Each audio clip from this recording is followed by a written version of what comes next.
Baik, Assalamualaikum warahmatullahi wabarakatuh. Ketemu lagi dengan Hasan Bangka di Pojok PRB. Hari ini Kamis 27 Juli tahun 2023. Yang hari ini saya akan menyampaikan sedikit tentang pendidikan kebencanaan di sekolah.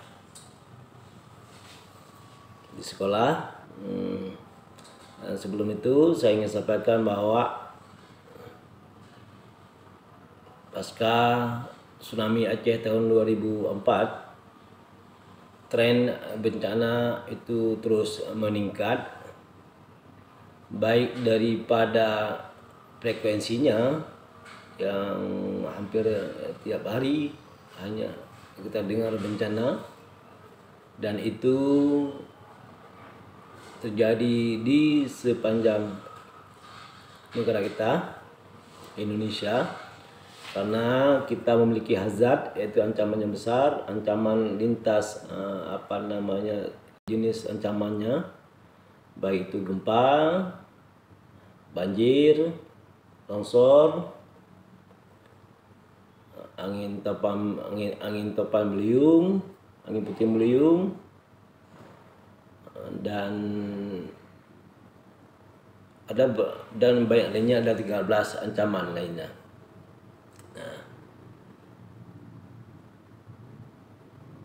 Ingin sekarang dari ancaman itu, di samping terjadi frekuensi yang meningkat, juga luasan area meningkat, dan terus terjadi kehilangan semakin besar, maka bagi kita perlu melakukan penguatan mitigasi bencana sesuai dengan Undang-Undang Nomor 24 Tahun 2007 tentang kebencanaan. Itu pola paradigma berubah, yaitu lebih kepada bagaimana melakukan pencegahan bencana, sehingga ancaman bencana ini menjadi kewajiban kita bersama, pemerintah, masyarakat, dan dunia usaha. Ya, hari ini saya akan menyampaikan tentang mitigasi bencana di sekolah. Kenapa di sekolah? Karena baru ini kita Kementerian Pendidikan, Kebudayaan, Riset dan Teknologi itu telah mengeluarkan surat edaran petunjuk teknis, yang terkait dengan ada 6 hal. Yang pertama adalah penyelenggaraan program Satuan Pendidikan Aman Bencana atau SPAB pada saat pra bencana. Jadi pada saat kita perlu melakukan persiapan SPAB itu di saat sebelum bencana terjadi. Itu khusus kepada sekolah. Dan kedua, itu bagaimana melakukan penyelenggaraan layanan pendidikan dalam situasi darurat bencana. Nah, tadi di awalnya satu poin di pertama adalah pra bencana, apa yang harus kita siapkan. Kedua, apa harus dilakukan di saat itu terjadi bencana, bagaimana proses pendidikannya, jadi masa darurat. Terus yang ketiga, bagaimana melakukan pemulihan layanan pendidikan pasca bencana. Jadi ada pra, ada darurat, dan juga ada pasca. Bagaimana melakukan pemulihannya. Terus juga di situ ada perintah bagaimana di setiap daerah, baik provinsi maupun kabupaten, menyiapkan pembentukan sekber SPAB daerah. Jadi sekber itu adalah satuan sekretariat bersama yang terkait dengan SPAB. Ini sudah menuju pada perintah, saya pikir ini. Dan juga di poin kelima, pemberian penghargaan program SPAB. Jadi setiap yang menyimakkan sekolah Satuan Pendidikan Aman Bencana SPAB, jadi pihak daerah perlu memberikan penghargaan. Dan terakhir bahwa setelah dilakukan 5 tahap itu perlu dilakukan pemantauan, evaluasi, dan pelaporan program SPAB. Jadi dari sudah edaran dari petunjuk teknis yang dikeluarkan oleh Kementerian Pendidikan dan Kebudayaan itu ada 6 item, dan di item ke-6 itu wajib dilaporkan per tahunan. Itu yang surat edaran yang baru saja dikeluarkan oleh Kementerian.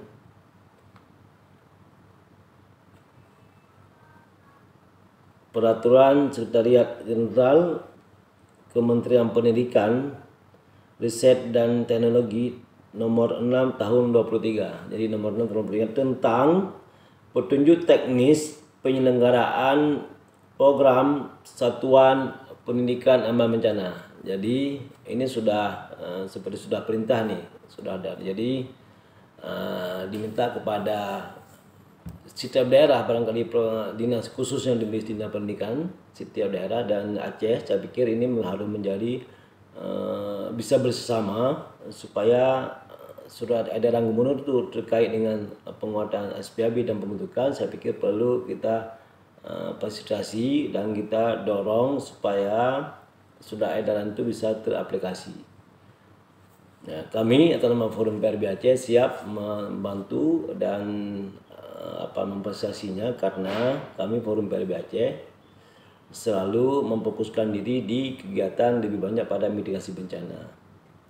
Dan di waktu dekat juga kita akan melakukan beberapa kegiatan mitigasi bencana, yaitu dengan melakukan persiapan dengan kampus siaga bencana, yaitu Universitas BBG di Darussalam Aceh. Yang kedua juga ada sekolah menengah ilmu teknologi, yaitu SMTI, industri sekolah menengah teknologi industri, dan juga dengan sekolah SD itu. Dan kita juga akan lakukan terkait pelatihan penguatan kebencanaan di level kampung nanti, di level desa. Pikir ini juga ternyata duluan disambut. Jadi itu yang kita sampaikan berdasarkan surat edaran kementerian, saya pikir. Nah,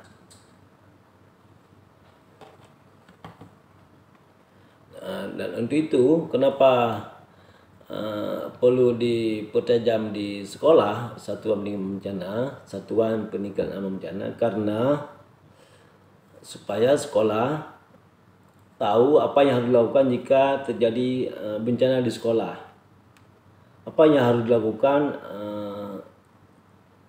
bila bencana terjadi di sekolah.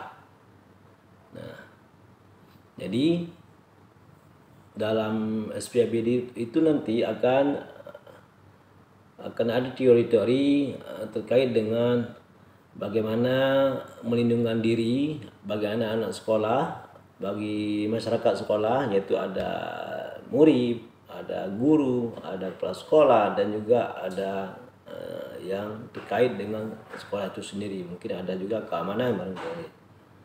Jadi itu perlu diberi pengetahuan. Terus bagaimana juga teman-teman di sekolah bisa berlindung ketika terjadi bencana sekolah, dan bagaimana menggunakan meja darurat, tangga darurat di sana. Terus bagaimana juga memastikan terkait dengan peralatan yang menggunakan listrik di sana, dan juga bagaimana melihat sekolah memberi instruksi kepada warga sekolah untuk menyelamatkan diri. Ini yang minimal harus dilakukan di sekolah nantinya. Terus mengapa pendidikan mitigasi bencana penting diterapkan di sekolah?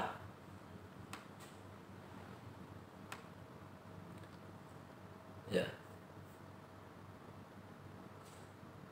Penerapan pendidikan mitigasi bencana di sekolah perlu dilakukan sejak dini. Jadi sejak dini, baik dengan di sekolah PAUD, SD atau sederajat SD, min, SMP dan juga SMA. Ini perlu dilakukan supaya apa? Itu sehingga dia selalu terus-menerus mendapatkan pengetahuan terus-menerus. Karena ketika bencana terjadi, khususnya misalnya gempa, kita tidak tahu tidak tahu kapan bahwa gempa itu terjadi, karena tidak sampai pada hari ini tidak ada satu alat pun yang mampu memberi ciri atau kode-kode untuk bahwa gempa akan terjadi. Tidak ada, belum dapat pengetahuan, belum dapat alat atau apapun namanya yang bisa mendeteksi gempa sejak ini, belum ada. Tetapi apa yang bisa dilakukan kalau gempa tidak bisa kita tahu kapan terjadi? Maka yang perlu kita lakukan adalah kita menyiapkan diri, kita mengerti tentang pengetahuannya, kita mengerti tentang kita berada di daerah mana. Ketika kita tahu bahwa kita berada di daerah mana, maka kita akan tahu apa yang harus kita lakukan. Sehingga dengan kita tahu apa yang harus lakukan, maka sedikit banyaknya bahwa potensi kita selamat bila terjadi itu sangat tinggi. Sangat tinggi. Nah, ketika gempa terjadi apa harus kita lakukan dan di mana dan bagaimana kita gerakan kita. Dan ini ada hal yang menyebabkan bahwa keselamatan kita berpotensi tinggi untuk selamat. Ya, memang cerita kematian itu adalah itu takdir, ya. Tetapi tugas kita adalah kita perlu mencari menyelamatkan diri, berusaha dengan pengetahuan yang harus tahu. Satu caranya adalah bahwa bagaimana kita harus tahu bagaimana cara-cara kita menyelamatkan diri dimanapun kita berada. Nah, dan apa yang harus kita bertindak pada saat ketika gempa terjadi dan setelah gempa terjadi. Hal tersebut untuk kita lakukan untuk meminimalkan dampak. Berarti begitu pentingnya mitigasi bencana kita diterapkan di sekolah. Nah, terus bagaimana peran pendidikan mitigasi bencana? Ya, ini sangat penting. Apa perannya? Ya, pendidikan mitigasi bencana dapat meningkatkan pemahaman atau pengetahuan bagi kita semua, bagi masyarakat semua tentang bahaya bencana dan dapat mengurangi risikonya.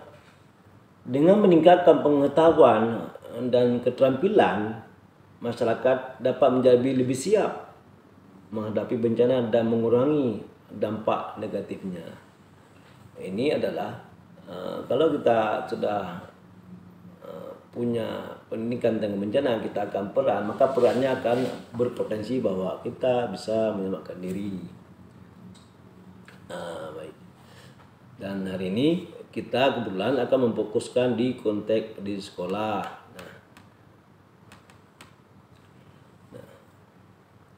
Yang satu lagi paling penting adalah ketika bagaimana hubungan sekolah dan wali murid ketika bencana itu terjadi. Ini yang sering terlihat cos ketika pada gempa terjadi sangat-sangat detik yang bersamaan terjadi gempa, maka keluarga, ibu, istri atau abang atau siapa saja dia selalu mencari berlomba ingin cepat-cepat ke sekolah. Kenapa? Ingin menjemput anaknya. Pemahaman ini perlu direduksi nih, harus dikurangi. Kenapa? Kalau kita semua dalam waktu bersamaan kita berlomba untuk menjemput anak karena gempa terjadi, maka itu sangat potensi malah kita sendiri yang akan menjadi bencana. Kenapa? Di jalan dengan ukuran yang sudah standarnya, dalam waktu bersamaan semua orang menggunakan kendaraannya, maka karena ingin selalu mendahului, maka potensi terjadi kecelakaan itu akan sangat besar. Hal itu akan menyebabkan kerugian bagi keluarga itu sendiri dan juga bagi begitu juga dengan anak ketika dia ingin cepat-cepat ingin pergi meninggalkan sekolah dan ingin kembali kepada orang tua. Kalau pemahaman itu masih terus kita lakukan secara bersama, maka ketika gempa terjadi, akibatnya akan menyebabkan bencana rentetan. Kenapa? Karena pemahaman kita. Tapi bagaimana itu supaya tidak terjadi? Maka perlu kita lakukan komitmen kita sebagai ayah, sebagai istri, sebagai ibu, sebagai kakak, dan sebagai anak bahwa kita akan jemput dia pada titik tertentu. Biarkan anak kita atau murid atau siswa di sekolah dia mengikuti aturan di sekolah. Kita yakinkan bahwa sekolah itu mampu menyelamatkan muridnya, bertanggung jawab terhadap muridnya sesuai dengan aturan-aturan yang dilakukan pada kegiatan satuan pendidikan aman bencana. Ini yang sangat memungkinkan kita lakukan. Dan surat edaran kementerian terkait dengan petunjuk teknis SPAB adalah salah satunya adalah bagaimana menyelamatkan pendidikan dan anak yang selamat dalam hal apabila terjadi bencana. Maka saya pikir inilah pengetahuan hari ini bisa kita berbagi. Saya ulang kembali, ada 6 faktor yang perlu dilakukan di sekolah, yaitu terkait sesuai dengan surat edaran gubernur, surat edaran kementerian, petunjuk teknis tentang SPAB, penyelenggaraan program SPAB di setiap sekolah, penyelenggaraan layanan pendidikan dalam sistem situasi darurat. Artinya buat program SPAB di sekolah pra bencana dan menyiapkan layanan pendidikan saat darurat dan juga pemulihan pendidikan di saat pasca bencana, terus pembentukan sekber SPAB daerah dan memberi penghargaan kepada SPAB atau sekolah-sekolah yang melakukan SPAB, dan dilanjutkan di daerah itu adalah melakukan monitoring, evaluasi dan melaporkan. Dan ini 6 hal. 6 hal yang berdasarkan surat petunjuk teknis Kementerian Pendidikan nomor 6 tahun 23 tentang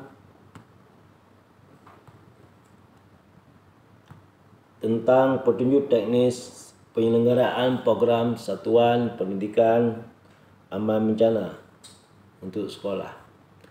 Sedangkan kita bagi keluarga, wali murid, maka kita harus memiliki paham tentang bagaimana kita membangun komitmen dengan anak apabila bencana terjadi, apabila gempa terjadi, bahwa anak ikutilah aturan yang dibuat oleh sekolah, kemana diarahkan ikut saja, dan kita tunggu di saat nanti sudah aman baru kita datangi sekolah. Kalaupun sudah datarannya sudah termasuk kategori tinggi, ya mungkin bisa juga nanti atau menunggu sekolah menelpon menghubunginya. Dan yakinlah bahwa ketika gempa terjadi, maka potensi alat telekomunikasi itu sangat berpengaruh. Bisa jadi kita nggak bisa saling menghubung. Makanya salah satunya adalah kita menentukan komitmen jam berapa kita jemput anak, kita datangi sekolah setelah kondisi sudah aman. Saya pikir untuk hari ini itu saja yang ingin saya sampaikan, dan semoga pengetahuan ini bisa di-share dan bisa berbagi untuk kita semua. Kami atas nama Forum PRB Aceh, saya Hasan Bangka sebagai Ketua Forum ingin terus menyampaikan informasi ini untuk menjadi pendidikan baik sekolah dan juga untuk kita semua. Terima kasih atas perhatiannya. Salam tangguh. Assalamualaikum warahmatullahi wabarakatuh.